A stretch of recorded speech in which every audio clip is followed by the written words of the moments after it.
uma lamagiya ezofikela umuntu onamathele akezwa ngawo amagiya ukuthi noba sekuwane ngisho kusefanele phambili ngoba eyanayo iprinciple ayithi mawuzu1 ethi siyaphambili uyaphambili eyanayo iprinciple ethi mawuzu1 ethi siyaphambili wena nemuva esho kodwa bese kusho ukuthi usubamba into esho umfundisi ukuthi mina ngiyonamathela unamathele kuJesu afika amanye amaraso bayafika amanye amaraso ekusefitha ukahle smoke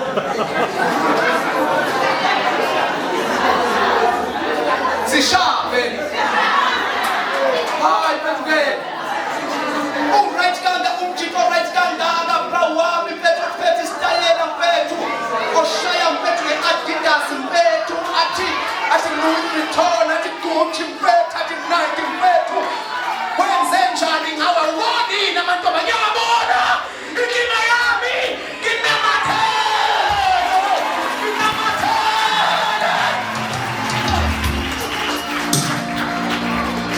indaba wena ungaphuza utshwala indaba wena ungayidla isavana nami ngiyayithanda mayisijuluka mfethu kwesinye isikhathi ngikhompodla ubala bese ngithi Jesus ngoba nginamathele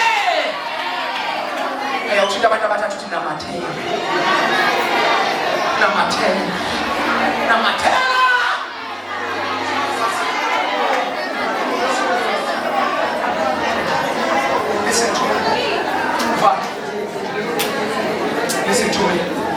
Listen to me. Hlalani, khuluma hlalani nami njengalokhu igatsha lingethela isithelo kokwa kuphela. Now that you understand the term abide, kusho ukuthi sesingaconclude please. Sithi benefit yokuqala yokuhlala kuJesu nokunamathela kuJesu is to be productive. Khona mntasha ungathi bengisachaza uabide ukuthi now that you me and you sesiyavumelana manje ukuthi ukunamathela ukuhlala kuJesu akhona ukusitha akhona ukustay kodwa unamathela. Now it benefit ke manje unamathela kuJesu ukuthi uJesu njengalokho igatsha lingethele isithelo ngokwa kuphela. Conditional statement uma lihlala bazalwane iyadingeka okusho ukuthi umfundisi umkhize indaba yokuhlala akuyona indaba yempoqo kodwa it is a choice because akakwazi ukuthi uma lihlala kusho ukuthi kungenzeka lidecide ukungahlala so na kune condition ukuthi uma lihlala lizothela kodwa uma lingahlala kusho ukuthi uma linamathela umuntu olendlela ufanele namhlanje adecide ukuthi uzonamathela noma akazonamathela noma uzolokhu edlala isonto edlala uhide and seek eba yikundana lasesontweni imali umephephethe umuntu okholwa okhumbula ngomgqibelo ukuthi hayibo kusasa kunyenkonzo siyesibenzisa inkonzo yabo ngeke usamina ngithini kusasa ngiyakhonza bethu ucela ngithini bethu ngizothi nje kancane nje bro kusasa ngiyakhonza bese ngisonto kodwa umuntu obehlezi unamathela ngomsoluko anamathele ngosibili anamathele ngolwesithathu anamathele ngolwesine umfundisi engekho athi noma umfundisi akangiboni kodwa le namathele wena mntabasha bayakesinamathele uthi njengoba igatsha lethele izithelo ngokwalo uma phela lihlala ebhekusho ukuthi la bekunamathele kuJesu ku-abiding kukhona ukuba productive uyathela uyakhiqiza uba uhlobo lomuntu omusha okunezinto ezidlekayo kuye abusenilahlekile ke manje uba umuntu omusha okunezinto abantu ababenefitayo kuwe bathi sela kwafika uNtongizodwa kule campus kukhona izinto ezishintshile ngoba uyathela ufika singathandazi lana kule section yethu lapha esiqala ufika nje sibakela nje umsindo kodwa ngosisi njalo ntamba siye sizwe sekuhlatshelelwa engazange abize umuntu bamjoyina nabaye bamjoyine agcine sele home sale yakhe wenziwa ukuthi unamathele kuye wayese emenza wathela ngesikhathi ethela akamema abantu athi wozani izongibona ukuthi ngiyathela kodwa iy'phelo zakhe zibiza abantu.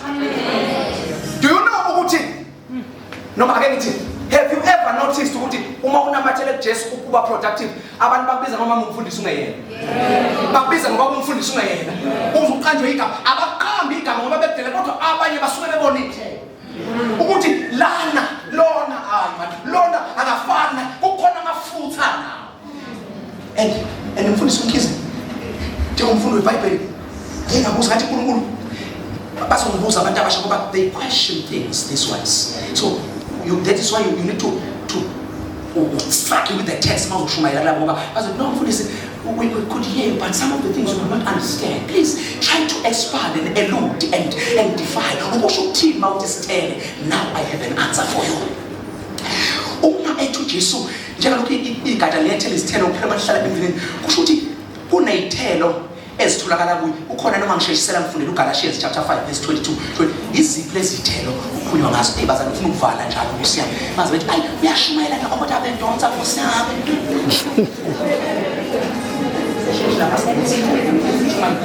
funda Galatians chapter 5 ifuna sibuke izithelo ezitholakala ngani bazalwane ngokunama hlala njalo lungasukile bekeselela chapter 5 Galatians Jesu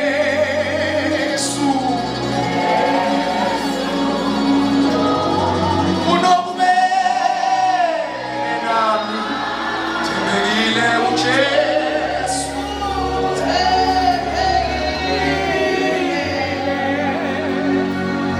22 kepha izithelo zikamoya ziluthando. Bamba la ekuhlaleni kuJesu kuyi-abiding umuntu.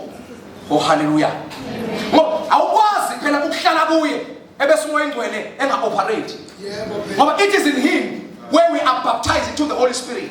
Yazi mfundisi bapha bakhona i-debate akazi ecollege ethi umuntu umamela nomoya ingcwele abanye bathi no umuntu uyafika asindiswe ebese elinda isikhashana abese egcwalisa amandla amoya ingcwele bese nomoya ingcwele unenkinga ngoba kusho ukuthi ngoba umoya ingcwele uyi-protector nje uyi-guide kusho ukuthi mangamukela uJesu namhlanje ngisazolinda inyanga before kube ne-guide ayingathi nomoya ingcwele wabo ngiyambonga ake ngikwazi ngoba mina ngazi umoya ingcwele the minute uzwa izwi umoya ingcwele usuke semsebenzini ngoba uyena oletha i-conviction akwenza uyibona ukuthi ngiyisoni. So the minute uwamukela izwi wamukela uJesu umoya ingcwele uvela ngaleso sikhathi. So nasi ngithela kamoya umoya ingcwele sefikile subject yake ilanga leyo funda Kepha izithelo zikamoya ziluthando. Yini ayikhuluma abantu abashini uthando usho ukuthi akwenzeki uhlale kuJesu ungabunalo uthando ngoba uthando ulithola uJesu onjani ohlezi abathemba nabo likusimakade banjengomuthi otshale ngasemanzini onabisa izipande zawo nasemfuleni yamanzi awusabi lapho kufika khona ukushisa. Umoya ingcwele is that water who keeps the plant flourishing and productive. Uthando hayi mina ngiyabona lothando lweni ngiyabona lweni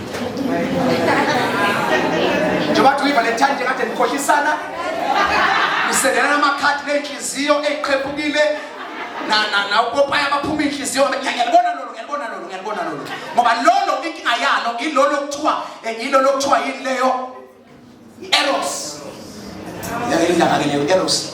That's a sexual love, affectionate kind of goosebumps, like when I see her I become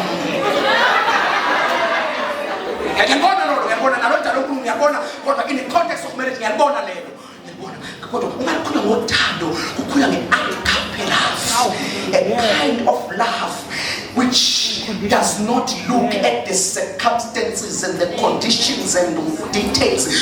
I don't love you because I love you even if